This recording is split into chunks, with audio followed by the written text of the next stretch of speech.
gonna win? She's already won. Good evening. I'd like to call to order the agenda review for this, the 7th day of February 2024. Roll call, please. Yes, Mr. Mayor. Commissioner Mercer? Here. Commissioner Dantzler? Here. Mayor Pro Tem Yates? Here. And Mayor Birdsong. Okay, and then we'll have here.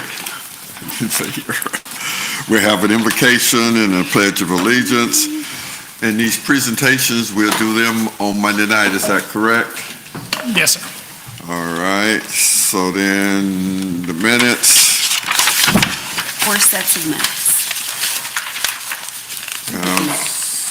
4 sets of minutes, and then comments from the audience. Then the ordinance's second reading, 9A. So 9A, this is the second reading of the adjustment to the marine structures requirement that we discussed previously. Better aligns the maximum roof area requirements with our code and the types of structures that are most likely to be built by residents. Okay, there are no changes, so commissioners, you have any questions? All right. Then we will move to the consent agenda, 10A. I got a question. Are you gonna give us a presentation on that? I can give you a quick rundown on Okay. 10A. We want to run, yes. Yep, and Gary Hubbard is here as well if we Okay. need additional information. But in 2021, the city began collaborating to update Lift Station 115, and there's a 50% cost share with Mainstay Health. They're the folks developing the old Banyan Beach site. Since the design effort began, the cost of materials and labor have increased from the original engineer's estimate. The original engineer's estimate was $545,000. The actual cost is $892,890, so there's a difference of about $347,890. Mainstay Health is committed to cost sharing 50% of that additional cost, so that aligns with the original developer's agreement. This item is amending that original developer's agreement to include that additional cost share.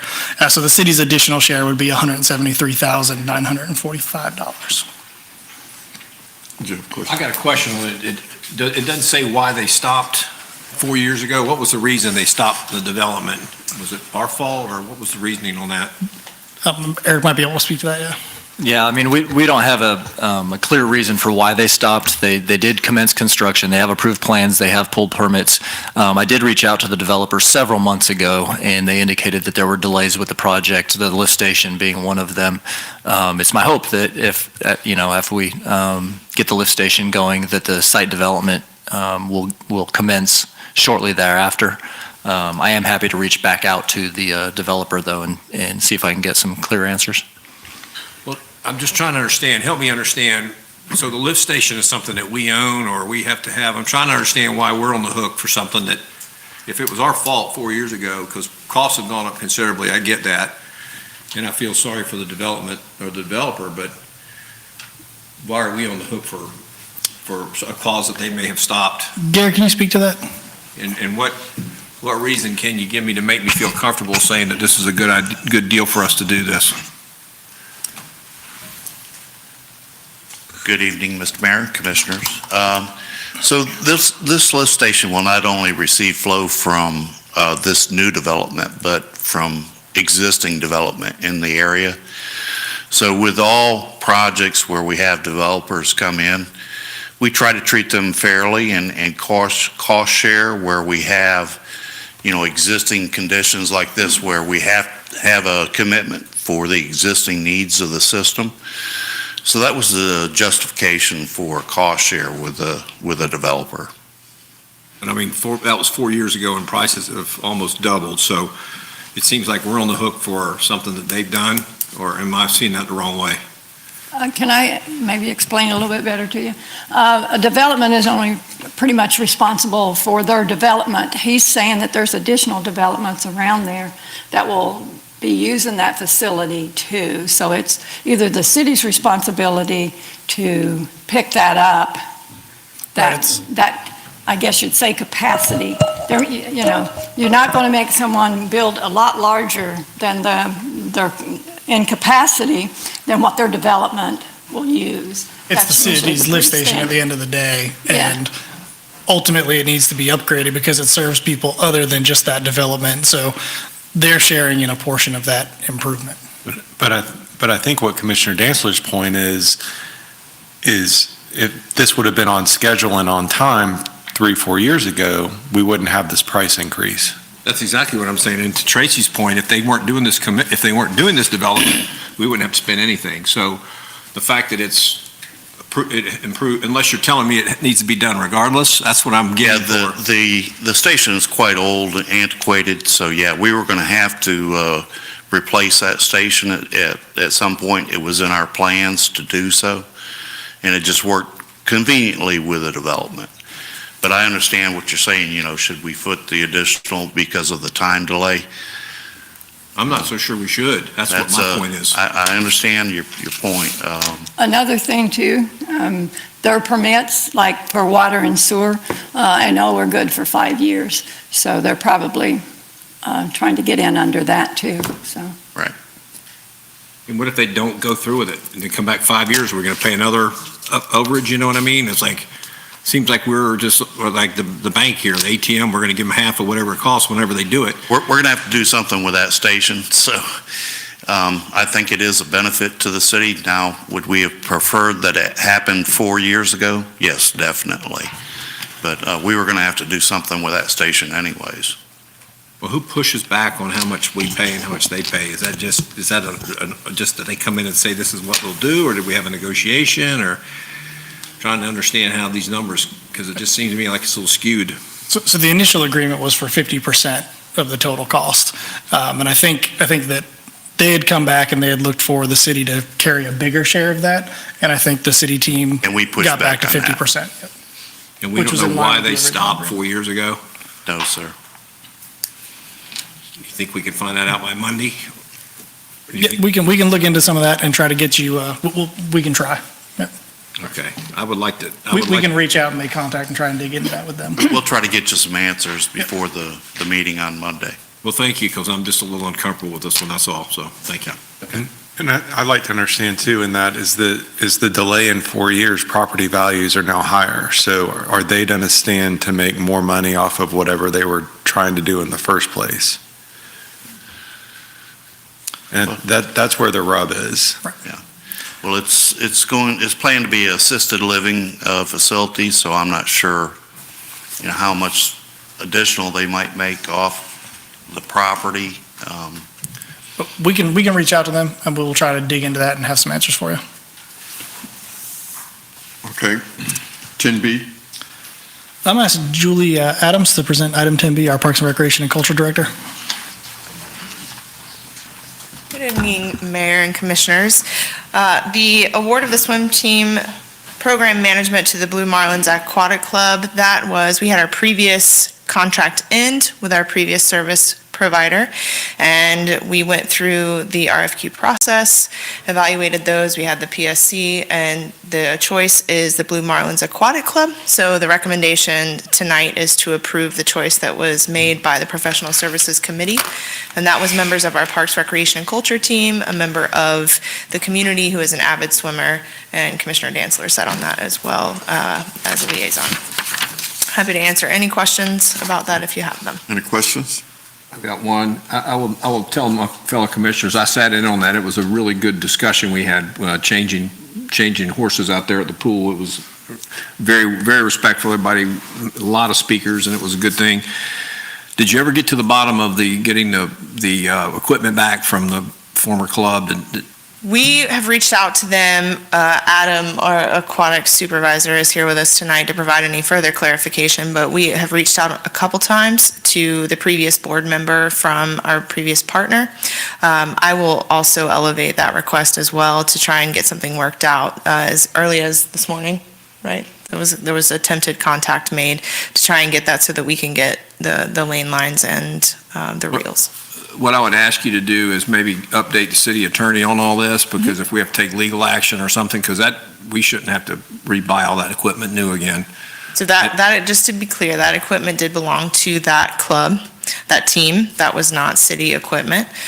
So we want to work something out with them so that there is no longer a need for them to have it, as you're stating, because there is not they are no longer a team, but that isn't they're not taking our equipment. That was never ours to begin with, just to be clear. Well, but the scoreboard doesn't work without it. But then they kind of go together. We paid for the scoreboard, right? I mean, So the equipment I was referring to are the lane lines and the reels, which we utilize to create the lane lines in the pools, in our pool rather, but I'm not familiar with I don't know the details. Adam, do you know about the scoreboard? I don't know the details of that. I thought it had something to do with the padding on the side or something where their foot hit or, Yeah, when they touch it, I don't know if it's Bluetooth, but it yeah. puts the time up on the scoreboard. That's the equipment I thought we were talking about. Maybe I'm wrong, but I thought that was We the can issue. circle back with them and attempt to get that contact made. It was, at the end of the contract and agreement, there was a pretty clean break between that group and the city, but we can definitely reach back out to get that resolved. And I would, if you can loop me in on that, because I had an understanding that we were perhaps reporting something to the law enforcement agencies. That was a previous situation Police that has been department. corrected. Okay, yeah, that was my advice, that we, in addition to pursuing, getting back what is ours, that we make a report to the police department. Well, I understand this equipment's six figures from what I understand. It's pretty expensive, right? And it, That predates me. I would have to dig back and see if I can find the information on the cost that was purchased and taken care of prior to my joining the team, but I can find that well, out. based on the mood at the meeting, it seemed like everybody was sort of in a conjunction. It's kumbaya, let's try to get that stuff while the attitudes are still good versus having to rebuy all that stuff because it's, if I Oh, it's remember, it's pretty correct. expensive stuff. It is. Okay, It's an investment for sure. all right, thank you. That's it. Any other questions? All right, 10C is just travel, and also 10D.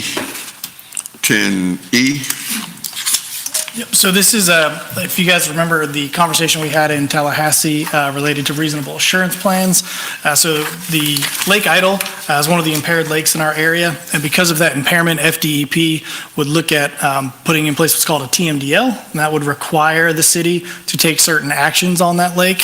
As you know, the city takes a very proactive approach to lakes management, and so in that, they've done that in this instance, and they've created what's called a 4E plan. So this is basically the city coming forward and saying, here's a plan for how to improve that lake. So we would submit that to DEP, and if DEP approves that, that becomes our adopted plan versus the DEP implementing what they think from the state level is the appropriate action. So it lets the local knowledge kind of drive what the practices that get put in place are. So this is a draft of that. We would just submit it to DEP and then kind of negotiate a final arrangement with them. Is this the property we approved for that subdivision, or that, it goes way down? On the corner, so it's that lake. Yeah. Yes, it doesn't really have anything to do specifically with that property, but it's that lake and that lake Oh, watershed. Yep. okay. There's a big drainage basin that connects to that lake all the way down MLK Boulevard and then up back behind Hilltop Church, that whole area, all Seems like drains it's to a that big little part. lake. It's a big deal. I mean, Yeah. it's, okay. Yeah, so this is basically outlining some strategies, some watershed level strategies would be things like street sweeping and stormwater retention. Some in-lake strategies would be things like sediment inactivation or vegetative removal, but we're working with DEP to kind of define what that would look like. But this again is a proactive approach from the city to be out in front of a state mandate. Just to ask some questions on it when I was reading it, and I was reading about the chlorophyll A and the, I'm familiar with total nitrogen and total phosphorus, so I'm familiar with chlorophyll A because we don't like any of that in drinking water. But in the lakes, I was looking at the limits, and I think it's 40. Was that it, or over 40? I believe, chlor-A. I'd have to look at that a little closer, yeah. A little rusty on that stuff. Chlorophyll A, I think, is 20 micrograms per liter. But the limits for different things, it's like, I was looking at some of, let's say recreation, it may be 15 to 30. And then if you look at fishing, it's like, maybe 20 to 40 or something. Do we classify the lakes as to what they? So the city does not. The state can place classifications, whether they're fishable, swimmable. That is done, I believe, through DEP. I'm looking for a nod from Dustin. It's either DEP or the Department of Health. They both kind of play a role in defining that. But this is really based on water quality, nutrient criteria through the DEP. It isn't tied directly to that classification. Okay. Any other questions? All right. 10F, I'm going to ask Brittany Hart, our Public Works Director, to kind of give you guys an overview of 10F. Good evening, Mayor, Commissioners. So in the late 1980s to the early 1990s, there were 2 fuel tanks underground at our motor pool site on the west side of the site that were discovered to have been leaking fuel into the ground. In 1991, they pulled those tanks out of the ground and began remediation work. And we did that under a program with FDEP. The site has been routinely monitored. In 2017, we granted access to FDEP to come on site and continue doing some additional soil samplings. That was done under Mr. Herr. And we were moving towards a closure of that site, and it revealed that there may still need to be some remediation work. The site scores extremely low. It scores a 10 out of 100. So it's not really been a priority of FDEP to put money towards remediation work because it doesn't have a lot of contamination. We've done a ton of remediation work. So FDEP contacted us in late December of 2023 and said, hey, funding has become available to remediate this site. It is a 10, and so money is available to you. However, in order to access those funds, we would have to enter into a PCPP agreement, which is the Petroleum Cleanup Participation Program agreement with FDEP. And what that means is that we would cost share with them. We would 25% cost share into that program up to $125,000. With knowing that $125,000 would be our maximum commitment. So that has been put on the table and we need to enter into that agreement. However, there is still some negotiation that needs to be done right now. We are working to obtain scope of work with an approved contractor through FDEP to determine what else needs to be done. My understanding, just from a conversation I heard earlier this evening, is that what needs to be done is additional sampling needs to be tested to determine how far the remediation needs to go. My understanding is the samples are extremely low and they don't believe that much remediation work needs to happen at all. And a ballpark figure we've been looking at is about 20,000. However, in this fact sheet, I put that our maximum commitment would be 125,000, so you would know up front how large it could potentially get. So that is this program. We have until February the 19th to negotiate that agreement, which is why we brought it before you this evening. It's because we won't get another opportunity before that deadline arises. Drawbacks if we do not participate in the agreement is we will be required to remediate the site on our own dime within 30 days. any other questions? Do you know what kind of remediation process it'll be? Is it like the biological remediation, or is it a more traditional method? So my understanding is that it's likely more of a traditional method of removal of soils. Through kind of research of what happened back in the early 90s, we removed close to 3,000 tons of soil from that site already and have removed that. Talking with Department of Health, who is managing this on behalf of FDEP, they've said that we just need additional soil samples, and that will be the first scope of work to determine kind of how far the remediation works. But based off of the previous samples they've had in previous years, they don't think that it'll be extensive work. Any other questions? Thank you. Thank you. All right, resolutions, 11A. John, you want to speak to this one? Certainly. Mayor and Commission, you may recall that this is the second public hearing on the resolution that establishes the green reuse area for Blue Winter Haven.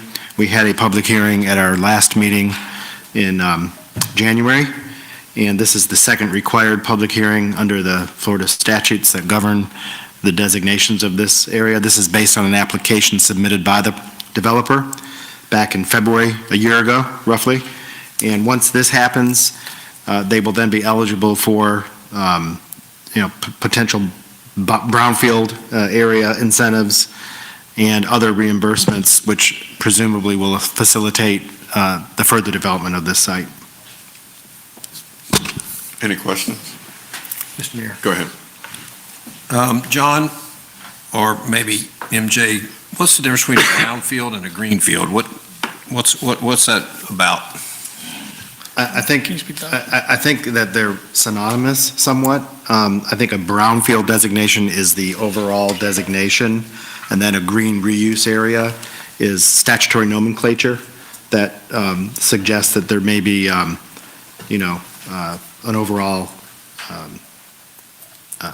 other methods that you could use, but I don't think there's any significant difference, Commissioner Dantzler. Okay, that was question number one. Number two, don't you get all this brownfield designation before you develop, not after? How did that happen? And Generally speaking, you do. We did on properties. You may recall, we've designated some of our own sites as brownfield down by the Chain of Lakes and right. that area.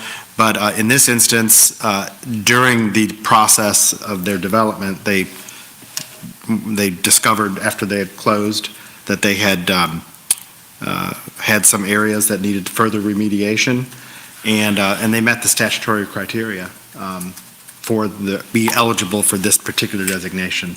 But yes, in general, it does occur. Keep in mind, this application came into the city about a year ago. Right. So it was in a further time, earlier in time, when they were in their very early stages of development. So they do meet the criteria, but yeah, to answer your question, it normally comes in before you actually are committed to moving forward with development.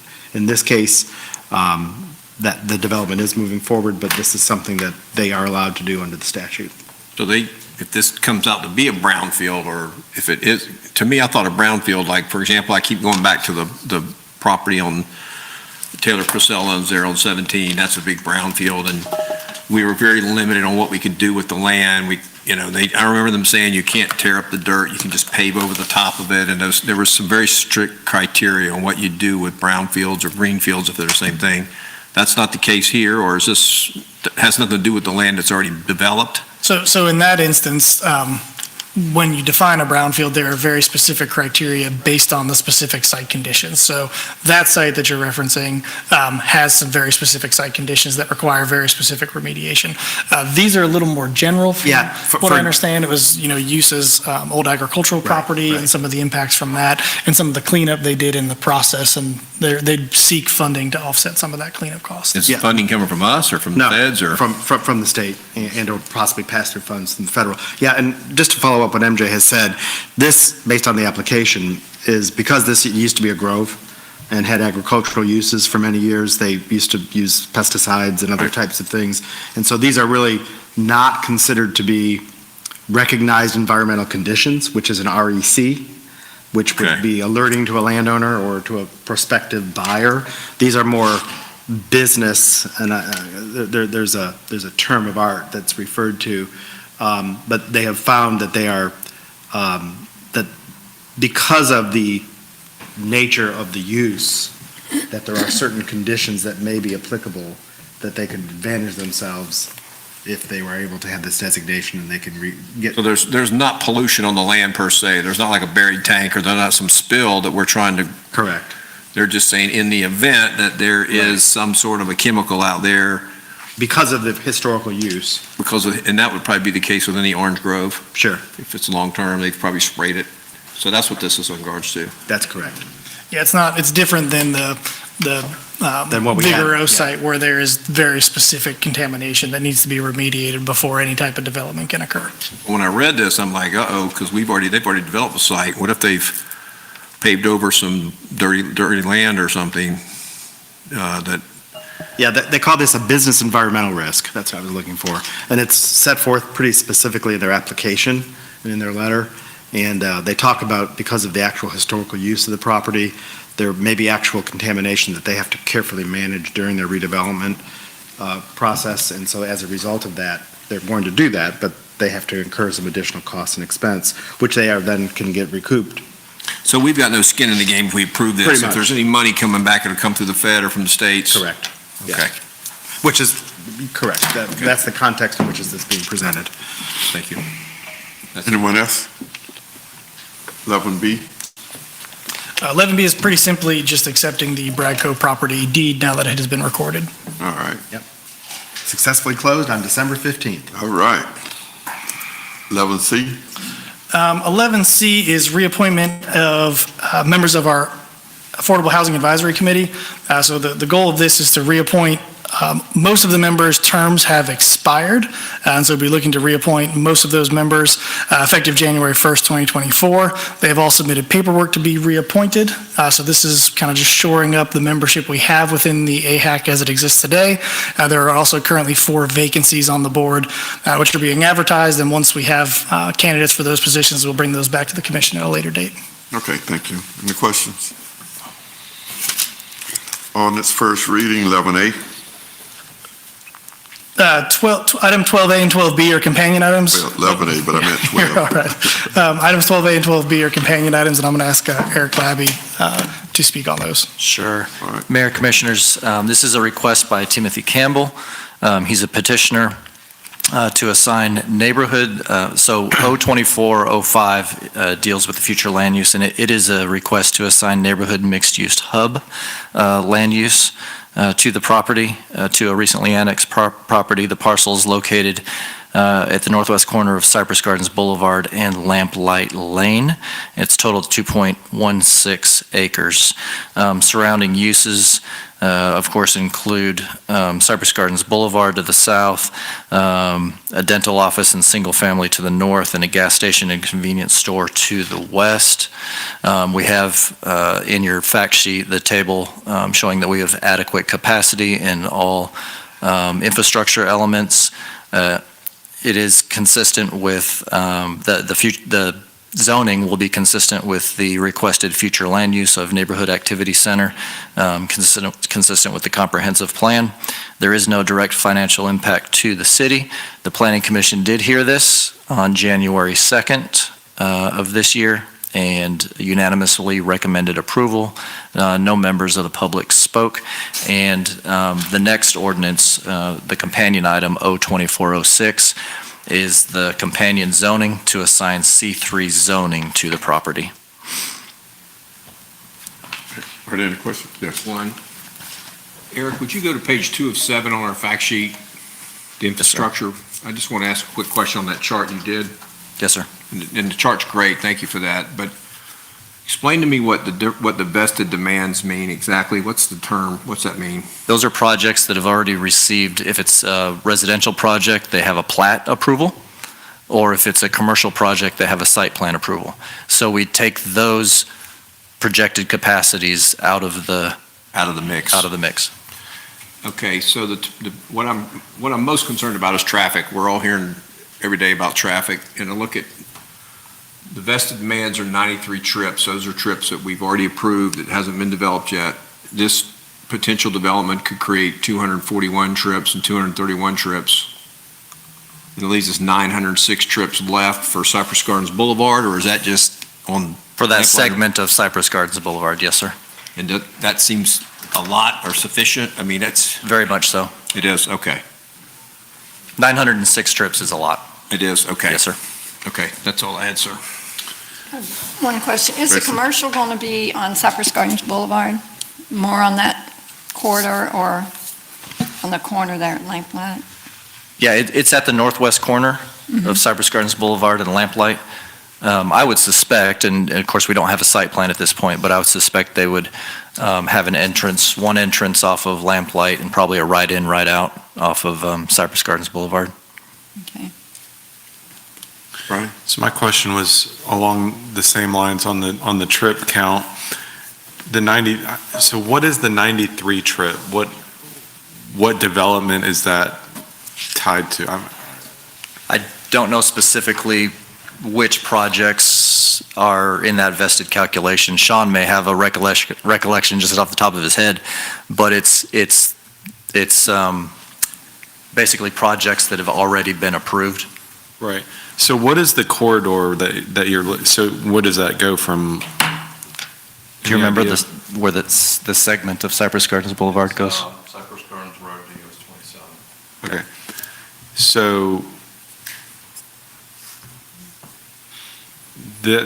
these trips then would not be inclusive of the, whatchamacallit, Carlton at Lake Dexter, or the other one that's right next to, on the other side of Cypress Gardens Road, or the hospital.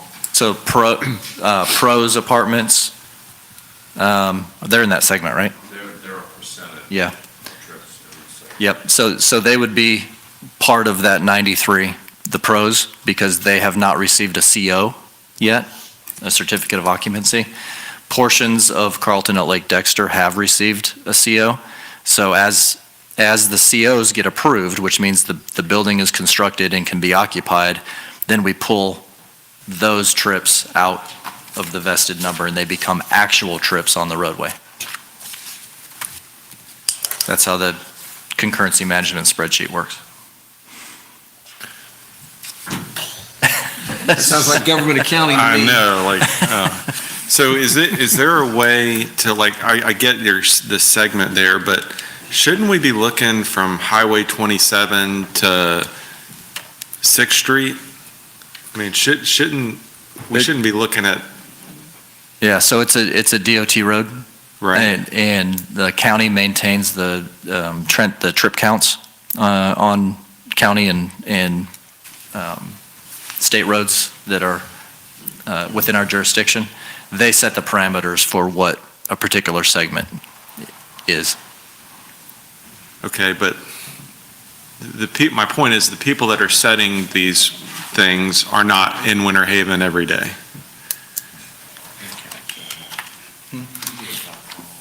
All the segments? Well, yeah. We do account for all the segments. So the next segment also has a trip count and vested capacity associated with it. So in totality, we are tracking the entirety of Cypress Gardens Boulevard.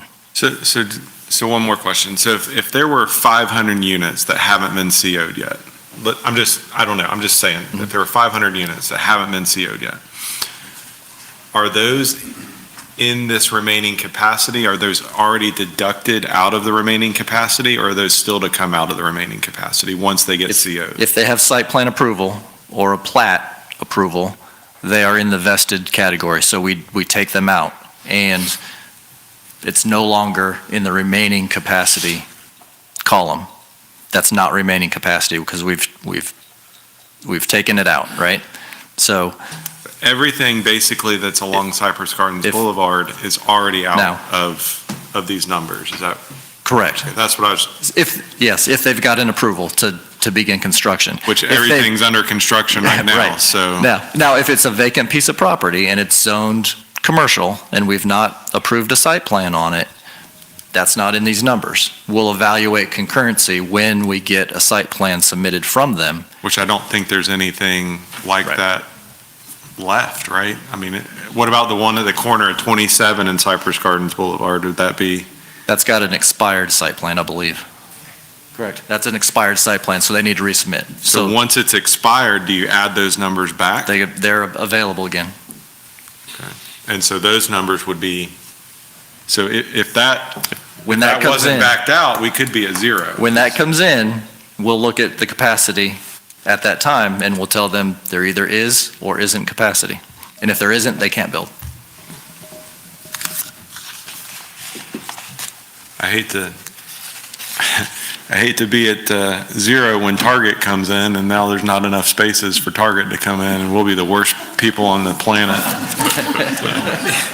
See, the dilemma is, this is the dilemma, Mr. Mayor, is we kind of get it, and because we've been doing this a long time, but when we talk to citizens out there, all they know is it takes them 20 minutes to get from Publix to Legoland. And we try to say, oh, we got permits, we got this segment still has some use and this segment doesn't, and you try to explain that to somebody and their head just goes right over their head. That's the dilemma that we run into, and is because we hear it all the time from people, traffic, and we get it. I drive on Cypress Gardens Boulevard every day. I hate the traffic too, but I think a good note with that, a few meetings ago, you guys approved us to move forward with a task order with Kimley Horn with the grant funding from the state to do a transportation master plan. And that looks really in-depth at a full build-out scenario of the city and where we have pinch points and identifies how we make improvements so that, again, we're proactive and out in front of that stuff. That's looking out through 2040 and beyond. With actual data. Yeah, with actual data and really drills into it. And that, can probably serve as a model basis to add to the conversation we're having here in the future. Well, and keep in mind that the conversation he's referring to is with DOT generally and their 5-year plan. Yep. And the more data, the more actual, information that you have, you're probably better off, you being us, the citizens, because when we are at that table, having those conversations with the people that hold the purse strings or that hold the determiners of who gets what and where, that helps. I think the other good example to talk about that, staff we use when talking with residents is, the destinations change over time. And I think a really good example we talked about the other day, if you think about all of Southeast Winter Haven right now, if there's somebody out there that needs to go to the hospital, they're going to the Winter Haven Hospital, right? They're all coming to that same place, but, within a year or so, that will change. And that traffic going to Winter Haven Hospital from the southeast will probably now go to the hospital in the southeast. So I think as that development comes and fills in, new destinations are created. I mean, South Point Elementary is another good example, right? All those people were maybe going to traffic that were contributing to other areas of town, and now it's a little more consolidated. So I think as that changes, that's something we always use when we talk with residents. So in that same category, once Thompson Nursery gets widened, Right. does that potentially add back capacity to Cypress Gardens Boulevard? And how long does that take? Like, do they have to do studies? And is that years of studies before, okay, now we see that enough traffic has been shifted from this road to this road, now we'll add back? Or is that? I don't know the exact time frame on that, but yes, I mean, I think that's the idea, right, is the Thompson Nursery Road acts as a reliever for Cypress Gardens Boulevard in the same way that increasing the capacity on Dundee Road acts as a reliever for Cypress Gardens Boulevard. And I think one thing that's kind of great for us now is that data is a lot easier to get our hands on. So I think all of that happens a lot more quickly than maybe it used to. So I don't know exactly what that timeline would look like, but I think you're thinking about that in the right context. Yeah, just so from a matter of perspective, the TPO doesn't count every road every year. They just don't have the capacity to do that. So in some roadway segments, they'll get counted in a given year. Some of them will just be a multiplier based on what they see in the growth, right? And so they add a multiplier. But with the data that MJ is talking about, we now have real-time data, and we have the ability to go to the TPO and say, this is what we're seeing. We're seeing a reduction on Cypress Gardens Boulevard after the construction of Thompson Nursery. Can you send some counters out there? And we can make that request, and we can get things in the hopper much quicker. And that would let us formally change the available capacity number then, right? Correct. And reevaluate it to your point.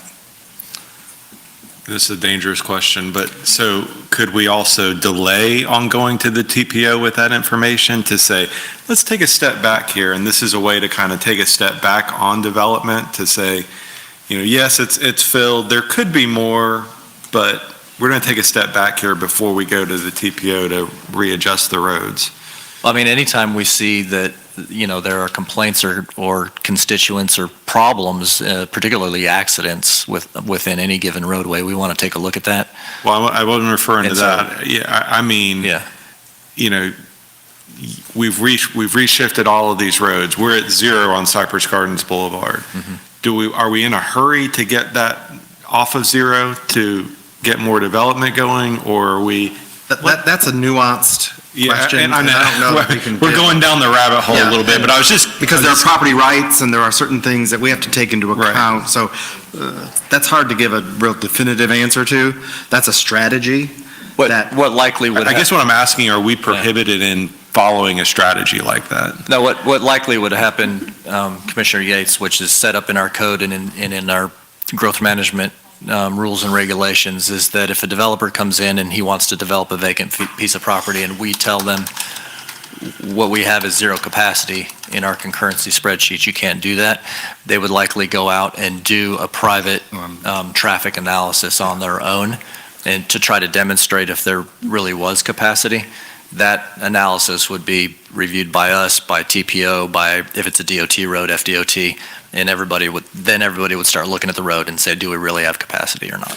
Yeah, and again, I'm not trying to set ourselves up to be deceptive out there. I'm trying to get, as everybody's pounding on us that traffic is horrible, the more answers, the more solutions, the more information that we can arm ourselves with to try to educate the people that want to be educated on it, we can do that. Well, and that's the great thing about that master plan that you've approved, because that gives us just exactly what you just said. That's exactly the goal. Yeah. The thing about the master plan and looking at roads and projecting, one of the challenges is that even after you make a determination that there needs to be an improvement to a road, from that point to the time that possibly will take place is not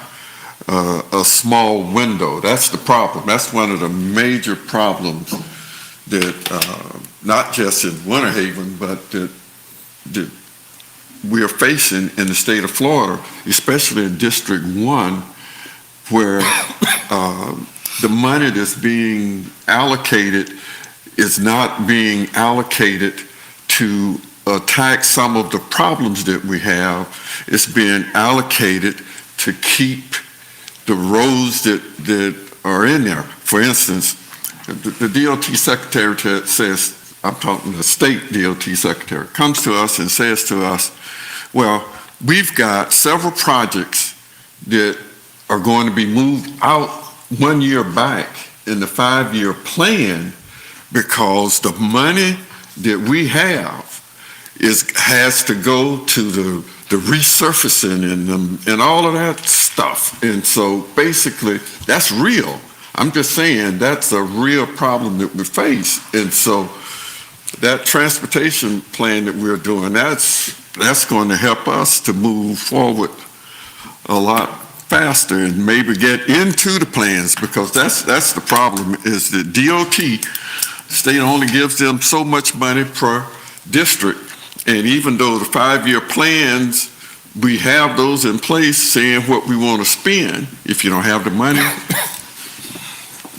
they don't do it. They move us back. And that's what happened years ago, even with the Dundee Road. We were in the 5-year plan for the Dundee Road at least 10 years ago. And I know, and I can remember it vividly because J.D. Alexander was in Tallahassee. And they took Dundee Road widening out of the plan. They took that out of the plan. They took the 98 bypass in Lakeland. They took that out of the plan, and they took out the Lake Alfred out the plan. And when it came back, and I'll be quick, when they put it back in the plan, you know which one got done first? The Lakeland, then Lake Alfred. We were the last one. So I'm just saying, that's the reality that we face with these roads. And so it's great that we're moving ahead with the plan. And All right. just a small point of clarification on Commissioner Mercer's question, your first question. I don't suspect there'll be another curb cut on this property because there's already, I forgot until I looked at the aerial, there's already an existing frontage road on this property that connects to the adjacent parcel and Lamplight, so they will likely utilize that frontage road. Just one more quick question, Eric, or who is the controlling interest that drives all this between county roads and state roads and city developments that we approve? Is it the TPO, or who makes the determination that? I'll let him answer. Go ahead and answer that. The determination that there is capacity, or the All determination? that we're talking about, all that we're talking about is confusing because citizens complain to us or want some action, and it's a state road. I'm like, we got to deal with the DOT, or we're dealing with the county. There's got to be a controlling interest. I think the controlling, the major controlling interest is us and the citizens of Winter Haven, but, roads do have jurisdictions. So there are city roads that are our responsibility. There are county roads that are county responsibility, and there are state roads that are the state's responsibility. Now, we work closely with, District 1, and we work closely with the county to collaborate around improvements that would help our citizens. Thompson Nursery Road is a great example of that. Dundee Road is a great example of that. Not all of the property along Dundee Road is within the city of Winter Haven. Not all the property along Thompson Nursery Road is within the city of Winter Haven. A lot of traffic is pass-through traffic that's coming from one community, to another community, or coming to downtown Winter Haven or whatever, that is using, that roadway as an access point. So I think that we are in a very good position as the city because of some of the things we've done, like our master planning and some of the data that tools that we have built over the previous few years, that we can go to those entities that we don't have jurisdiction over, the county and the state, and present information and data to them, including master plans that say, this is within our master plan. We have the data showing that it's needed, and we need to strategize on how to fund this, how to get it done. And so we're in a much better place as a city, I think, now than we were 5-6 years ago around transportation. I just want to say to Commissioner Dantzler, when you look at the roads around Winter Haven, you can go in and determine what's county, what's state, and that sort of thing. And so at the end of the day, we've got to try to work with each entity, but I think we've been very successful, especially on Cypress Gardens Boulevard and 17 with those intersections. And so, the master plan, I think, we really need that. We really need that. Yeah. Roads are tricky, but it all happens through a lot of collaboration, a lot of good relationships between staff, between your guys' service on the TPO boards. But each one of those is kind of a case by case. So. Got it. All right. Anybody else? All right. 12C. This is a pretty simple clarification within our code. So traditionally, we have measured the high water line for developments from the back of the seawall, but that was never actually written into the code. So this is going back and actually just writing into the code, specifying along canals where we will measure the high water line from against the back of the seawall. It also relocates the list of high water lines from one section of the code, which is in marine structures right now, into the section of the code where it's actually most frequently used, and then aligns the geographical datum with a more modern datum. So, Is this just seawalls on canals, or is this like if somebody has a lakefront house and they build a seawall, does it pertain to them as well? Does that make sense? yes. Yeah. Yes. Yep. Which is, it's really no different. Canals, I think, is where it has traditionally been. The question of where exactly do we measure it has come in, and so this staff is seeking to just kind of add that clarification of from the back of the seawalls where it gets measured from. Any other questions?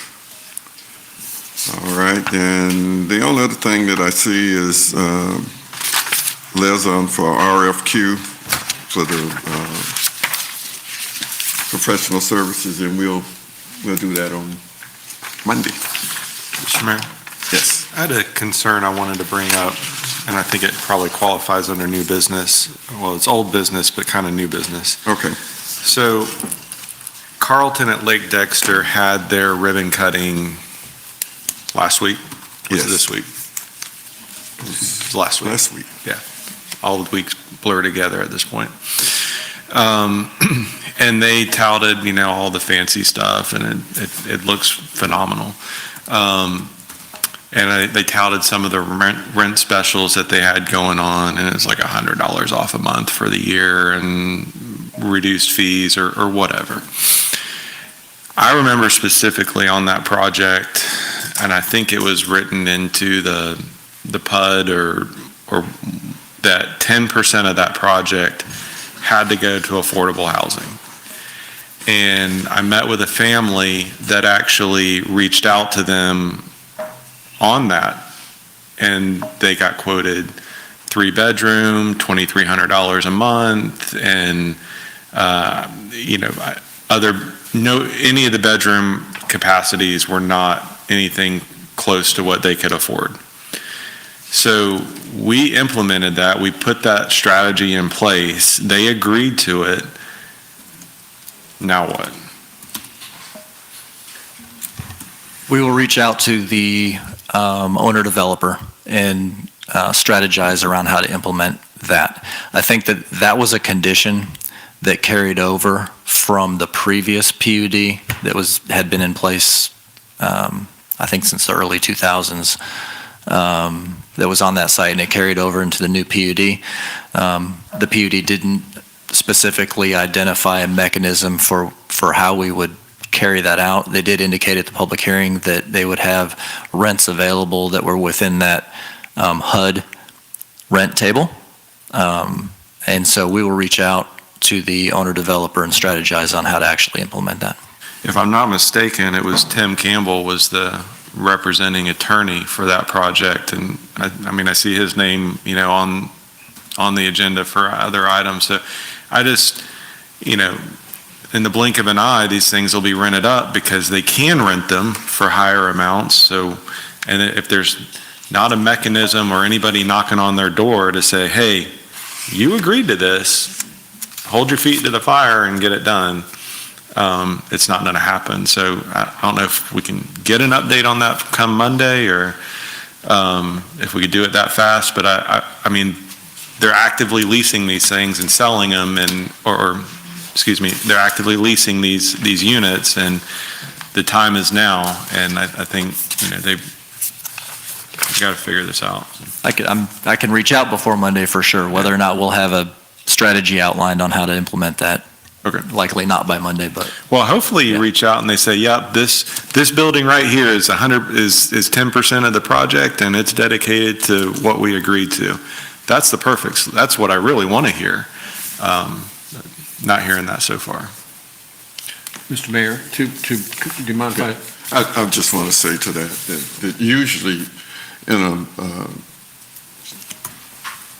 a project like that, you wouldn't want to put a certain group of people in a particular unit. I know when we did it out at the Villas Lake Smart, it was. Yeah, and I guess I didn't mean to group them all into one, but it's like. And you're absolutely correct. I don't hear That day that we did the ribbon cutting, they stated, in fact, they actually showed a family that they let move in the day before. So, yeah, yes. So this is more of a question, I guess, for John. We approve things all the time with these type of caveats. Okay. How do we go back and make sure they're enforced? Because, and I'm going to bring this up at our planning retreat next week or in 2 weeks, about if we're serious about trying to do workforce housing, let's write it into our codes, and let's get it into let's put some teeth behind it. They may not agree, but that's what I'm going to advocate. Anyway, we've done that already, because I remember exactly what Commissioner Yates said. We gave 10%, and they agreed to 10% right there at that podium. That's great, and we're happy. I don't doubt that they're not going to do it, but going forward, when we make these allowances for people, like we just approved something for charging stations for a development, who goes back and makes sure they put the charging stations in? So.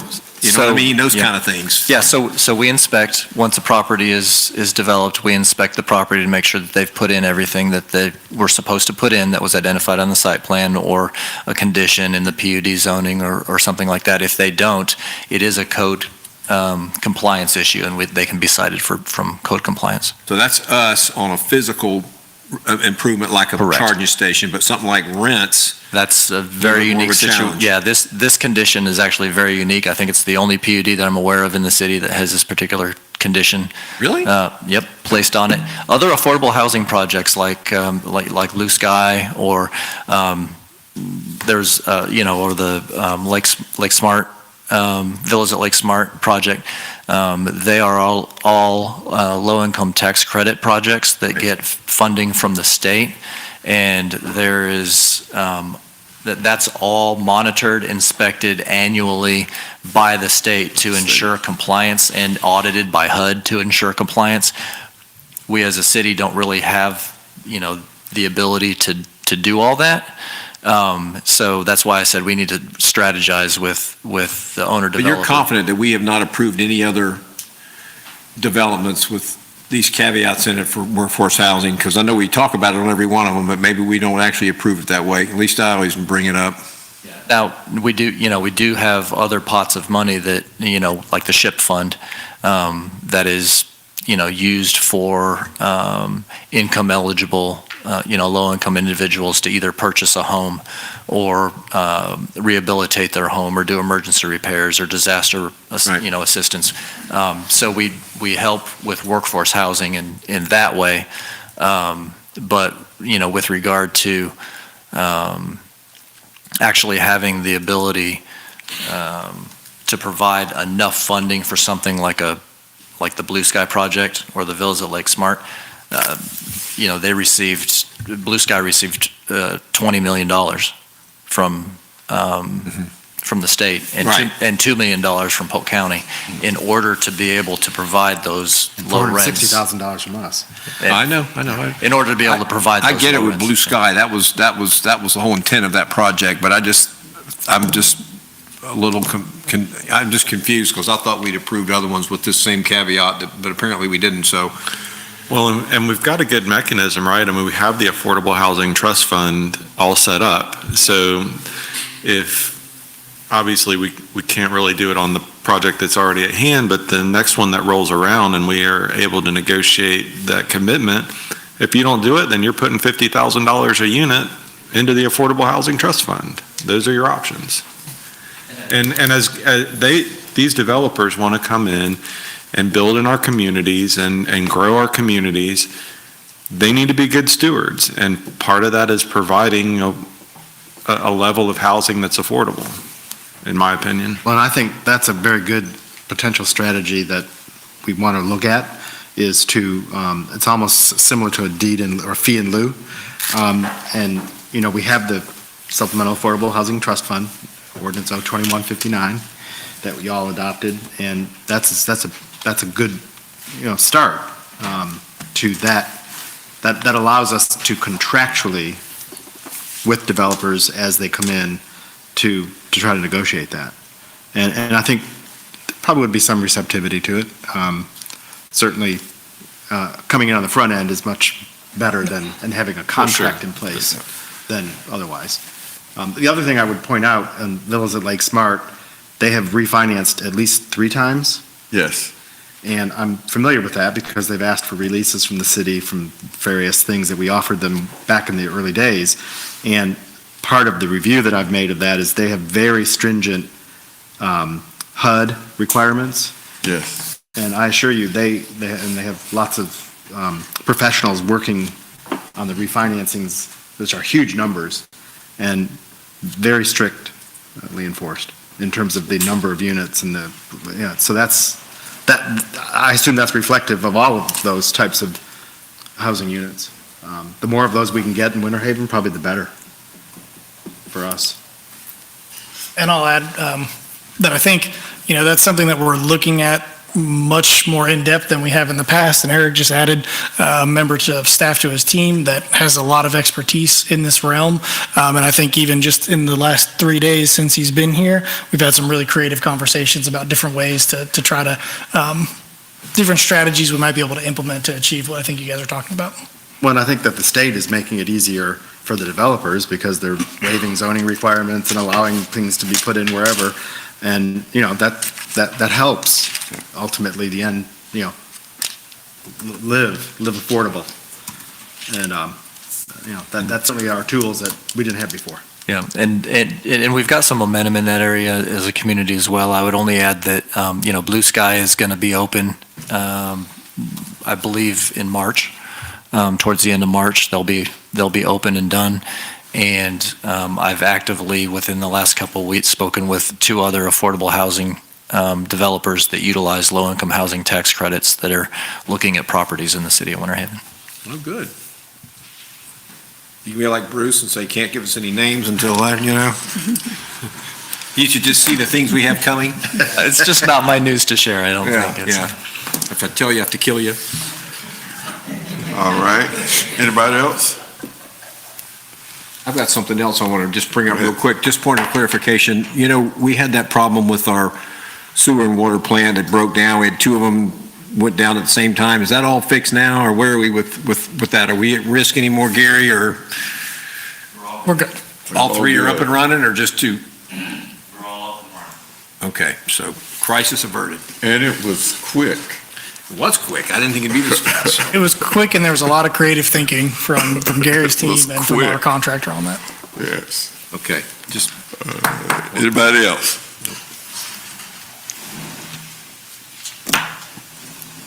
If there's nothing else, motion to adjourn. so move. We adjourn.